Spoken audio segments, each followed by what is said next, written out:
Shut up! Shut up! My brain is exploding. All right. We are the knights who say, "Ni." Monty Python and the Holy Grail wasn't just a comedy. It was controlled chaos on a Scottish hillside where nothing went according to plan. A film made for pocket change that turned coconuts into horses and became one of the most quoted movies in history. But behind the absurdity, nothing was simple. The budget was so small they couldn't afford real horses. One member quit mid-production. And the ending, they literally ran out of money before they could film it. These are 20 weird facts about Monty Python and the Holy Grail. And hidden in the madness is a castle they were banned from after someone made a miserable joke to the owner. Prepare for Ni. This quest gets stranger by the second.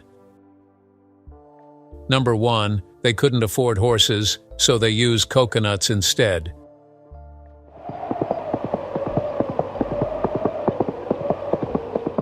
The most iconic gag in the film wasn't planned as a gag at all. It was born from desperation. Monty Python wanted their knights riding real horses across the Scottish countryside. Epic wide shots, galloping charges, proper medieval grandeur. But there was one problem. Horses cost money, real money, and the production budget was equivalent to what a modern sitcom spends on craft services. They had nothing. So during a pre-production meeting, someone, probably Terry Gilliam, suggested coconuts, not as a joke, as a serious solution. Clap 2 coconut halves together, and it sounds like hoofbeats.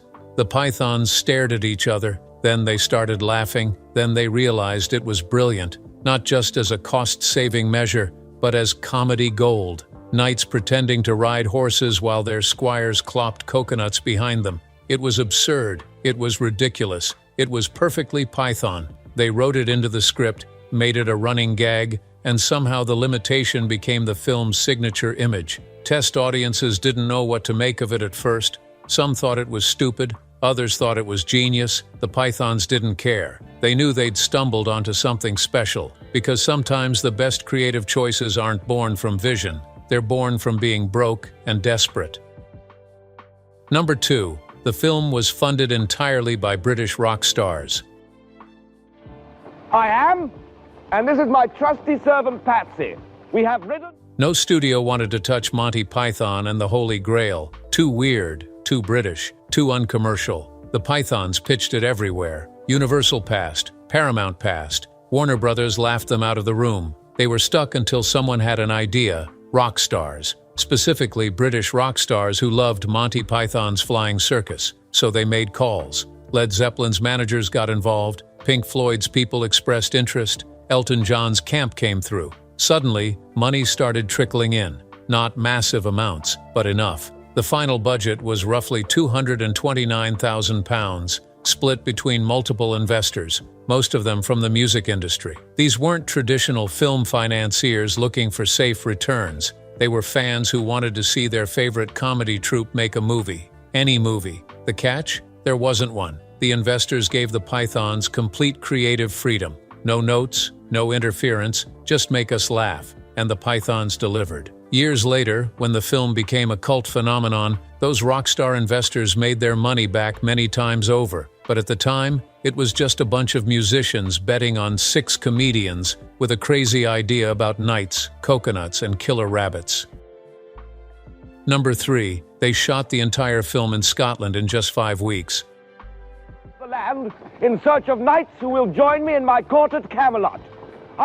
Most medieval epics take months to film. Holy Grail had 5 weeks, total. That's it. No reshoots, no pickups, no going back for one more take. The schedule was brutal, dictated entirely by money, or the lack of it. They shot 6 days a week, often 14-hour days, racing against weather, light, and their own exhaustion. Scotland in spring is unpredictable. One day would be gorgeous sunshine. The next is freezing rain. They filmed through it all. Some scenes were shot in literal downpours. The Pythons would stand there soaking wet, delivering lines about swallows and coconuts while shivering uncontrollably. Continuity was a nightmare. Costumes were constantly damp, makeup ran in the rain, props fell apart, but they couldn't afford to stop. Every day lost was money they didn't have, so they pushed through. Terry Jones and Terry Gilliam co-directed, splitting responsibilities. Jones handled the actors. Gilliam dealt with the visuals. Sometimes they disagreed. Sometimes they fought, but they never stopped moving. By week 4, everyone was sick. Colds, flu, exhaustion. John Cleese's voice was nearly gone. Michael Palin developed a cough that lasted months, but they kept filming because they knew this was their one shot, their only shot. And if they didn't finish in 5 weeks, there was no film, just expensive footage of British comedians freezing in Scotland. Number 4. Doune Castle stood in for nearly every castle in the film. This is the castle of my master, Guy de Lombard. Go and tell your master. Watch the movie closely. Every castle looks slightly different. Different angles, different lighting, different stonework. Except they're not different. It's the same castle, over and over. Doune Castle in Stirling, Scotland played multiple roles in the film. It was Camelot. It was Swamp Castle. It was the castle from which the French soldiers taunted. Different sides of the same building, shot from different angles, dressed slightly differently. The Pythons couldn't afford multiple locations, so they improvised. They'd film one sequence at the main entrance, then walk around to the courtyard and film another scene pretending it was somewhere else entirely. Most viewers never notice. The editing is clever enough that each castle feels distinct, but for the crew, it was maddening. They'd shoot a scene at dawn on the east side, wrap, then immediately reset on the west side for a completely different sequence. Props moved, costumes changed, but the stones stayed the same. Doune Castle's owner was initially thrilled to have a film crew. Then he was less delighted when the Pythons kept showing up day after day, week after week, treating his ancestral home like a film backlot. He eventually asked them to leave, not because of damage, because they kept making increasingly absurd requests about catapults and fake cows. Number 5. The Black Knight scene nearly got cut because it was too violent.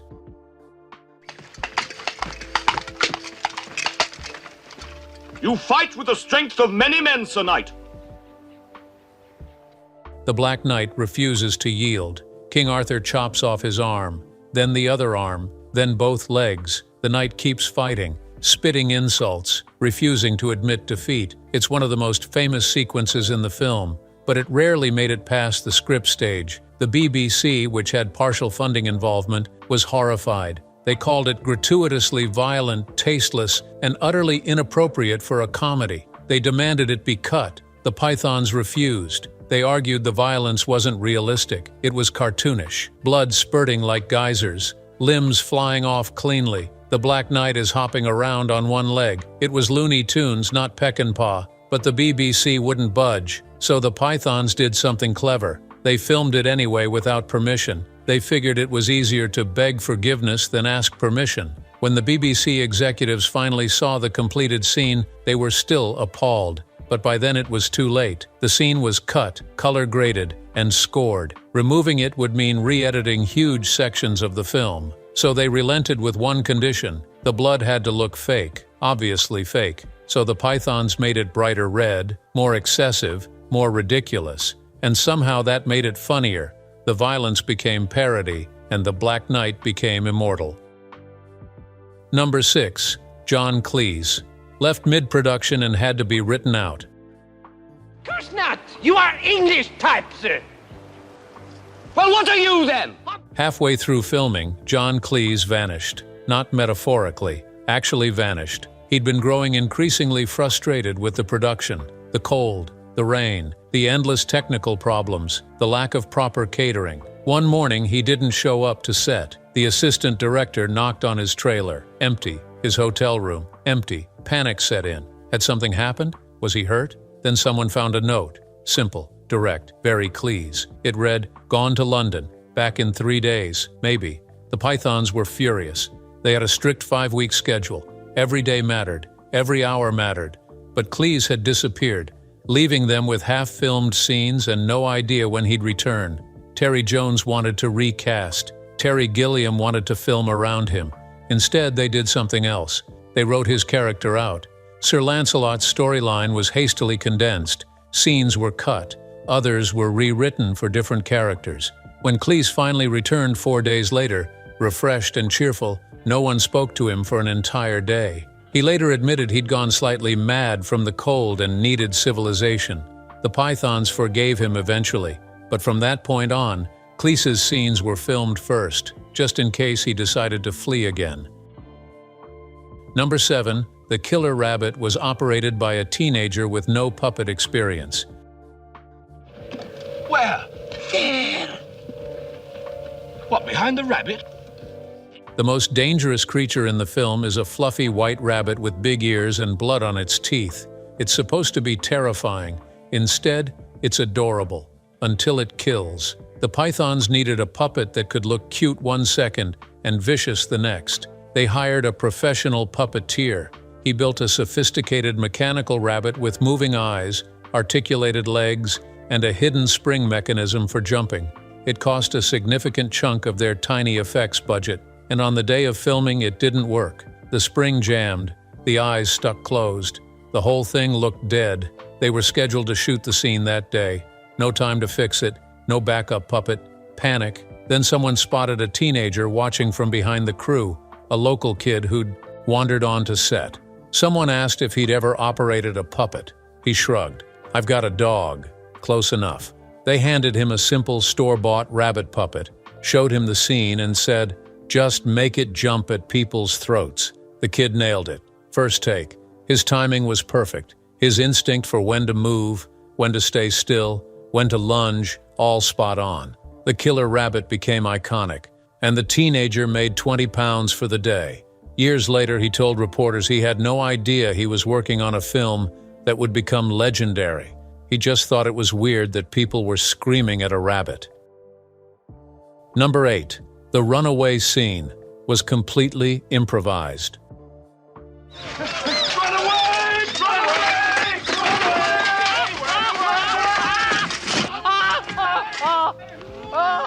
King Arthur and his knights confront the killer rabbit. It attacks. Knights die. Arthur screams, "Run away! Run away!" and they scatter in panic. It's one of the funniest moments in the film, and it wasn't scripted. The original scene had Arthur and the knights fighting strategically, retreating with dignity, regrouping with a plan. But when they filmed it, something went wrong. The rabbit puppet lunged faster than expected. Graham Chapman, playing Arthur, genuinely startled. His instinct was to step back. Then John Cleese stumbled. Then someone else tripped. Within seconds, the entire cast was scrambling backward, breaking formation, shouting over each other. Terry Jones yelled cut, but Chapman kept going. He shouted, "Run away!" and actually started running. The others followed. They sprinted across the field, armor clanking, falling over themselves. The crew watched in confusion, then started laughing. Jones checked the footage. It was gold, complete chaos, totally undignified, precisely what the scene needed, so they kept it. They added sound effects, tightened the edit, and suddenly, Arthur wasn't a brave leader.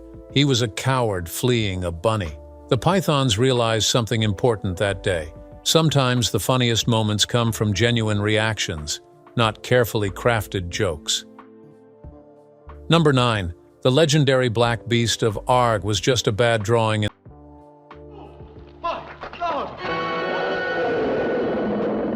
It's the legendary black beast of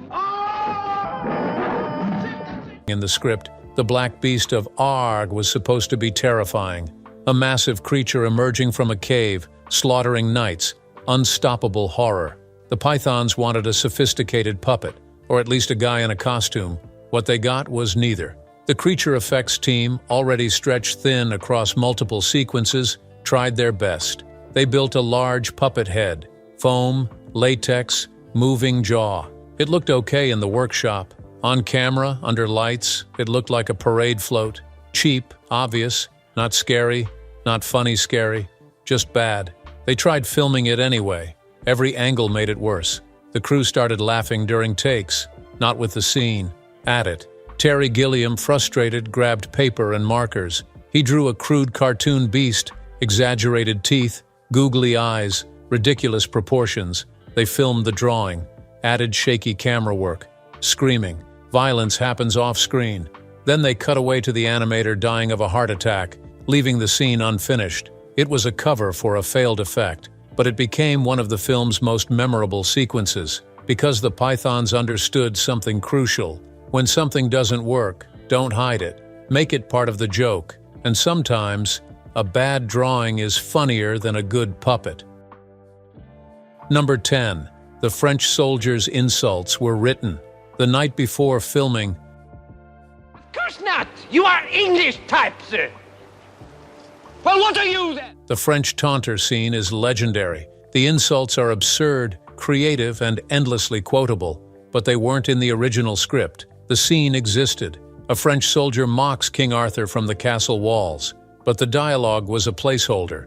Vague insults, basic taunts, nothing special. The night before filming, John Cleese and Graham Chapman sat in a pub drinking and realized the scene needed something better. They started improvising and throwing out ridiculous insults. Your mother was a hamster. Your father smelt of elderberries, each one more absurd than the last. They wrote them on napkins, scraps of paper, the back of the script. By closing time, they had pages of material. The next morning, Cleese showed up with the new dialogue. Terry Jones read it and approved it immediately. They filmed it that afternoon. The actor playing the French soldier delivered the lines with such pompous disdain that the crew struggled to stay quiet. Multiple takes were ruined by laughter. The scene became iconic, and it almost didn't exist. Just two comedians drinking beer, making each other laugh, the night before cameras rolled. Because sometimes the best writing doesn't happen in writers' rooms, it happens in pubs at midnight, with 2 pints and a napkin. Number 11. The entire budget was less than a single Hollywood costume department. £229,000. That was the total budget for Monty Python and the Holy Grail. In 1975, that was roughly $400,000. A Hollywood film at the time averaged $3 to $5 million. Some blockbusters spent more on wardrobe than the Pythons had for their entire production. Every penny was accounted for. Costumes were rented or handmade from the cheapest materials. The armor was aluminum painted to look like steel. Swords were wood-painted silver. The crew worked on a deferred payment basis, meaning they'd get paid only if the film made money. A big if. Catering was sandwiches. Transportation was a handful of vans. No trailers. No luxury accommodations. The cast stayed in cheap hotels and bed and breakfasts. Some nights they slept in the vans. Film stock was precious. They couldn't afford multiple takes on every shot. If someone flubbed a line, they'd have to decide, reshoot and waste film, or try to work around it in editing. Usually they worked around it. Terry Gilliam's animation sequences were done in his apartment on a kitchen table. No animation studio, no assistants, just Gilliam, alone, cutting paper and photographing it frame by frame.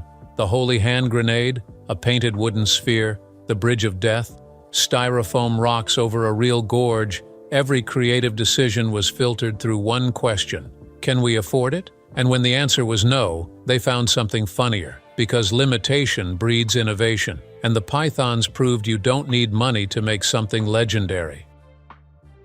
Number 12. Graham Chapman was an alcoholic throughout filming and often forgot his lines. Pass.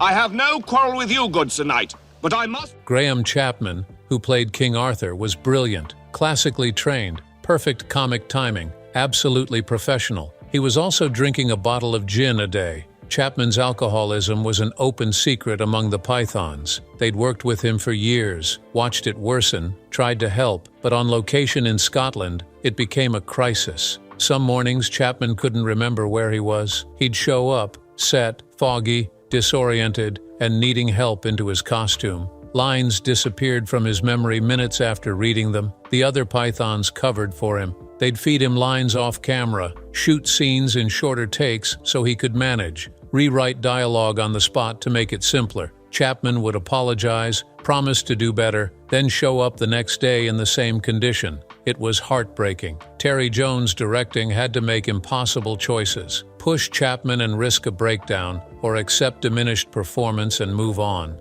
He usually moved on, but here's the thing: you'd never know watching the film. Chapman's performance is commanding, regal, perfectly calibrated. His comic timing never falters. The struggle is invisible. Years later, Chapman got sober. He admitted that Holy Grail was the worst his drinking had ever been. He said he barely remembered filming it, but his fellow Pythons remembered. They remembered carrying him through it, protecting him, loving him enough to make sure the film survived because that's what ensembles do. Number 13. The historian who gets killed was played by a real medieval scholar. The famous historian analyzing Arthurian legend, who was brutally murdered by a passing knight, wasn't played by an actor. He was a real historian, Dr. Frank Sullivan, a medieval literature professor from Edinburgh University. The Pythons needed someone who could deliver dry academic exposition convincingly. They asked around and someone knew Sullivan. He agreed to do it as a lark, no payment, just a chance to appear in a comedy film. Sullivan took it seriously. He researched. He wrote his own dialogue based on actual Arthurian scholarship. He delivered it with complete earnestness, lecturing about the historical ambiguity of King Arthur while standing in a muddy field. Then a knight rides by and kills him mid-sentence. One take. Sullivan, lying in the mud with fake blood, started laughing so hard that they had to reshoot. The second take, he stayed serious. The scene worked perfectly. The juxtaposition of academic authority, suddenly and violently interrupted, became one of the film's best gags. Sullivan returned to teaching the next week. His students saw the movie and went wild. For years afterward, students would enroll in his medieval literature course specifically because he was the historian who got murdered in Monty Python. Sullivan embraced it. He'd screen the clip on the first day of class. Then he'd continue exactly where his character left off, analyzing Arthurian legend as if nothing had happened. Perfect Python logic. Number 14. The witch trial scene was filmed at an actual medieval village.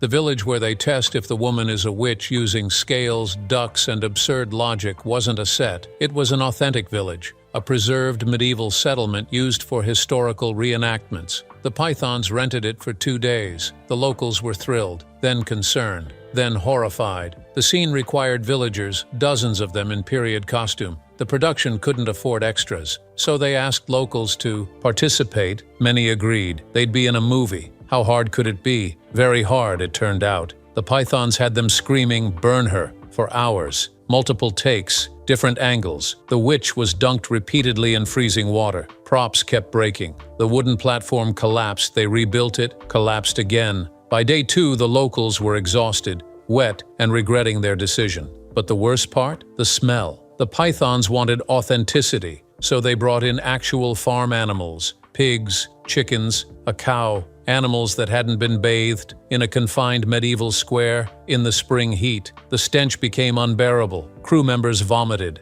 Actors performed by watering their eyes, but they got the scene.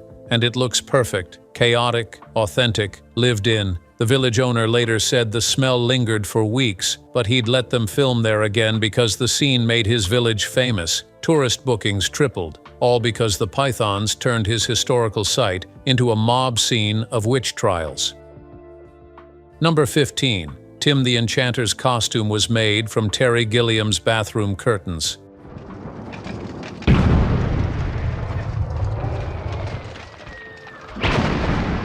Tim the Enchanter, played by John Cleese, appears on a mountainside in a ridiculous horned helmet and tattered robes, warning about the killer rabbit. The costume looks intentionally cheap and cobbled together, which fits the character perfectly. Literally, the night before filming, the original costume design was more elaborate, proper wizard robes, embroidered details, but it never arrived. Shipping delay from London. Terry Gilliam panicked. They were scheduled to film Tim's scene the next morning. No costume, no time to order another. Gilliam went back to his temporary flat and started grabbing fabric, curtains from the bathroom, a bedsheet, some rope. He cut holes, tied knots, made something that vaguely resembled robes. The helmet was a ski hat with cardboard horns taped on. He brought it to set at dawn. Cleese looked at it, looked at Gilliam, said nothing, put it on, and somehow it worked. The shoddiness became part of the joke. Tim looks like a wizard who dressed himself in the dark. Cleese played him with complete seriousness, which made it funnier. After filming, Gilliam asked for the curtains back. He needed them.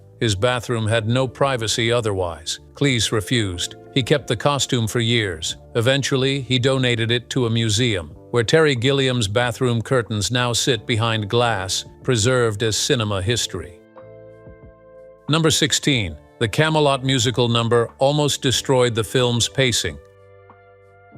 Camelot. Camelot. It's only a model. The scene is brief. Arthur and his knights approach Camelot, see it's just a miniature, and decide not to go. Short, sweet, absurd. But initially, it wasn't short at all. The script had an entire musical sequence. Knights singing, dancing, a full Spamalot-style production number inside Camelot with elaborate choreography and multiple verses. They filmed it, all of it. Took 2 full days. The Pythons were thrilled. It was ambitious, ridiculous, and expensive for them. Everything they wanted. Then they watched the rough cut and realized it killed the movie. Dead. The pacing stopped. The momentum evaporated. What worked on paper felt indulgent on screen. A comedy sketch stretched too long. They debated for days. Some wanted to keep it, arguing they'd spent too much time and money to cut it. Others insisted it had to go. Terry Jones made the final call. Cut it. All of it. Keep only the setup and punchline. The Pythons were devastated, and 2 days of work were gone. But when they watched the new edit, they knew Jones was right. The scene worked perfectly now. Quick, punchy, absurd. The lesson learned: sometimes the best editing is amputation, even when it hurts, even when you love what you're cutting, because the film matters more than any single scene. Years later, the deleted footage became a special feature. Fans loved it, but everyone agreed it didn't belong in the film. Number 17. The ending was literally because they ran out of money.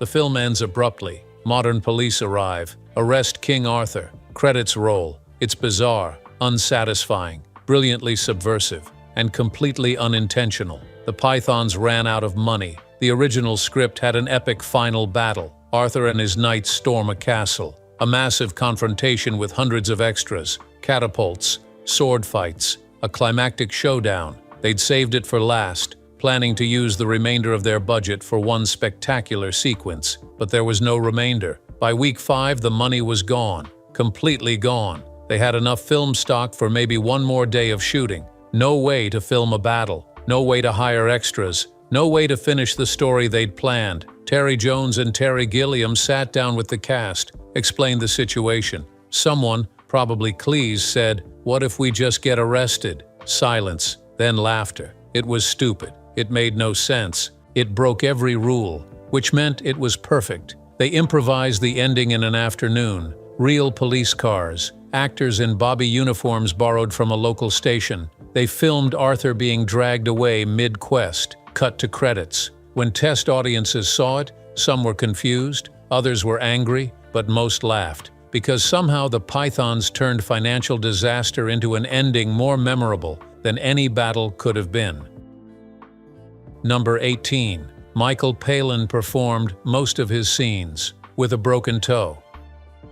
Michael Palin played multiple roles. Each required physical comedy, running, jumping, pratfalls, and he did most of it with a broken toe. It happened during the first week. Palin was rehearsing a scene where he'd run across uneven ground in armor. He caught his foot on a rock, heard a crack, felt immediate pain. But Palin, being Palin, didn't say anything. He finished the rehearsal, walked it off, assumed it was bruised. That night his foot swelled to twice its size, purple, throbbing. He went to a local doctor. Broken, clean fracture. The doctor said to stay off it for 6 weeks. Palin thanked him and returned to set the next morning. He couldn't tell anyone. The production was already behind schedule. Cleese had disappeared. Chapman was struggling. If Palin went down too, the film might collapse. So he taped his toe, took painkillers, and kept working. Every scene where Palin limps slightly, not acting, real pain. Every time he winces, genuine. The other Pythons didn't notice until week 3 when someone saw him rewrapping his foot.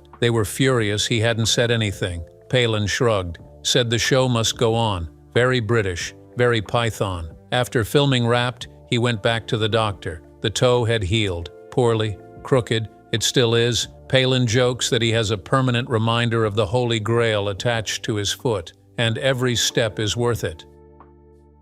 Number 19. The film was banned in parts of Norway for being too silly. Monty Python and the Holy Grail opened to acclaim in the UK and the US, but in Norway it was considered dangerous. Not violent, not obscene, dangerous because it was too silly. Norwegian censors in 1975 took cinema seriously. They believed films should have artistic merit, cultural value, or at a minimum, narrative coherence. Holy Grail had none of those things. It was absurd from start to finish. Coconuts as horses, knights who say "ni," a randomly appearing modern historian. Censors watched it, confused. They debated for weeks. Some wanted to pass it. Others insisted it would corrupt cultural standards. The compromise? Ban it from specific regions. Specifically, conservative areas where officials worried audiences wouldn't understand the humor. They thought Norwegians would take it literally, get confused, complain. The ban backfired spectacularly. Norwegians became obsessed with the forbidden film. Bootleg copies circulated. People traveled to Sweden to see it. The controversy made it more popular than a standard release ever would have. Eventually, the ban was lifted, but the damage was done. Holy Grail became a cult phenomenon in Norway. Decades later, Swedish marketing for a stage adaptation used the tagline, "The film is so funny, Norway banned it." Python humor transcending borders, even when those borders tried to keep it out. Number 20. The Cave of Kurbanog location was nearly lost to a landslide. The Cave of Kurbanog, home of the killer rabbit, was filmed at Tomnatashan Mine in the Scottish Highlands. A real cave, dark, damp, unstable. The pythons didn't scout it properly. They just needed a cave. This one was available, free, perfect, until they got inside. The cave was structurally unsound, rocks loose, ground soft. The local guide warned them, "Don't make loud noises, don't move too fast, don't bring in heavy equipment." The pythons nodded. Then they immediately ignored all the advice. They brought lights, cables, cameras. 30 crew members are stomping around. During the first take, a rock fell. Small one. Everyone froze. The guide yelled to evacuate. Terry Jones said, "Keep rolling." They filmed quickly. 5 takes. No more. Get what you need and get out. On the final take, something shifted. A rumble. Dust falling from the ceiling. Everyone ran. Crew scrambling. Actors tripping over cables. They made it out. 20 seconds later, part of the cave ceiling collapsed. Not catastrophic, but enough. If they'd still been inside, someone would have been hurt, badly. They had their footage. They never went back. Years later, the cave partially collapsed again. It's now officially closed. Too dangerous. The pythons filmed one of their most iconic scenes at a location that no longer exists. Because it fell apart right after they left, somehow, that feels perfectly Python bonus fact. The knights who say "ni" got their name from a sneeze. The knights who say "ni" are iconic. The word "ni" has entered pop culture. T-shirts, memes, people screaming it at conventions. But where did it come from? A sneeze. Michael Palin was writing the scene late at night. The knights needed a word, something nonsensical, threatening, ridiculous. He couldn't think of anything. His allergies were acting up. Scottish pollen. He sneezed. Not a chew, just a short, sharp sound. He stared at what he'd written and then laughed, testing it out loud. "Ni! Ni!" It sounded absurd, demanding, perfect. He wrote the entire scene around that one sneeze. When they filmed it, the actors weren't sure it would work. Saying "ni" seriously felt impossible, but they committed, shouted it with authority, and somehow audiences bought it. The knights who say "ni" became fan favorites, spawned merchandise, inspired countless references, all because Michael Palin had allergies and a deadline. He later said if he'd taken antihistamines that night, the knights might have said something else entirely, something less memorable, but he didn't. He sneezed, and comedy history was made from mucous membranes and sleep deprivation. Monty Python and the Holy Grail didn't follow the rules. It turned poverty into comedy, disasters into punchlines, and proved that sometimes the most legendary films are held together by coconuts and prayer. If you loved these secrets, hit like, subscribe, and tell us your favorite quote. Now go away, or we shall taunt you a second time.